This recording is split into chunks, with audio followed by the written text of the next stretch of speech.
Hey friends, it's Devanshi. It's my third quarter at UCSB, and every single quarter without fail, I experience the mid-quarter slump. Around week 6 or 7, I just don't feel like doing anything anymore, and all I want to do is sit in bed and ignore all responsibility. But here are some of my best tips and tricks to stay on track even when you don't want to. I also want to shout out my favorite read at the moment, James Clear's Atomic Habits, and my own lack of motivation for this video. The first thing that I do is I set very clear physical and digital boundaries for myself. So in terms of physical boundaries, I try and only eat where I eat, sleep where I sleep, work where I work. I don't like to mix those things together. It just gives me a kind of simple clarity, so when I walk into any space, I know exactly what I'm doing. So in my digital spaces, I like to separate things and categorize them so it's easier for me to keep track of what I'm doing. Each of my desktops will be one of the commitments that I have. So for example, one desktop will be for one class. So when I switch onto that desktop, I'm really focused when it comes to what work I'm doing. So for my iPad, I keep it strictly work and study related, so I don't have any social media apps on there. The other thing I just want to say is that when we're lacking the basic motivation to do things, it can be really easy to just default and do it in a space where we're most comfortable. And for me, this is my bed, and I know for a lot of people it is too. But doing that actually takes a lot more brain power to kind of fuel your study habits and work habits, and it's much more productive if you just do your work where you've trained to do your work. The next thing I have is to do things that you love. I think when you're in a shlump, it's really easy to just say that you have a lot of work and you have a lot of studying to do, so you don't have time to do the things that you love. But I really think taking an hour maybe to just fuel yourself with good vibes really will take you far.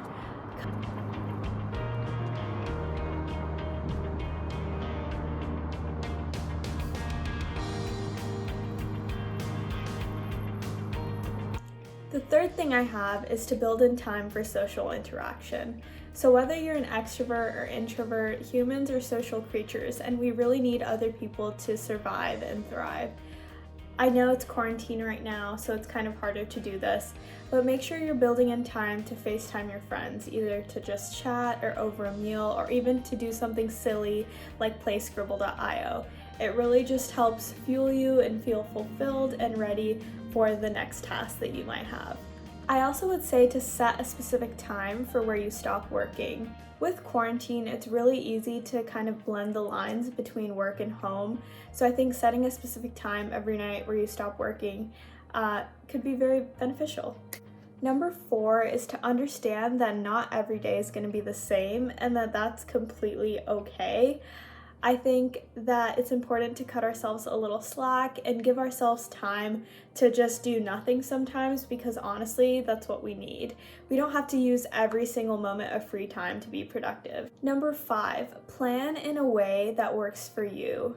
So set reasonable expectations, and whatever method or system that you have in place for planning, whether that's Google Calendar, to-do lists on scraps of paper, whatever you have, keep that in place. I think when we're in a shlump, it's really easy to forget about the systems we have, but I think it's more important than ever in these times that we rely on our systems to get work done.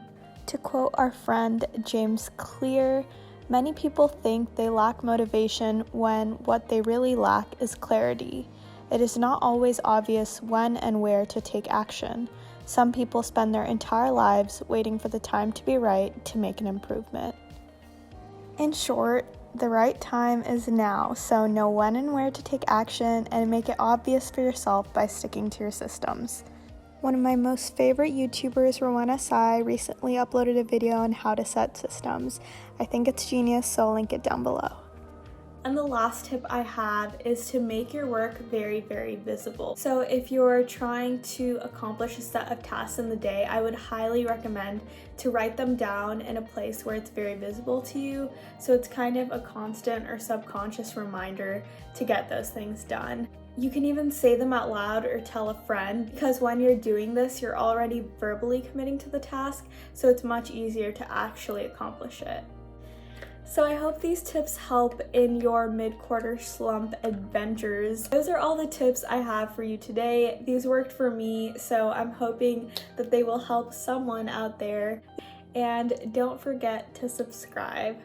Thank you for watching, and I'll see you next Monday. Goodbye!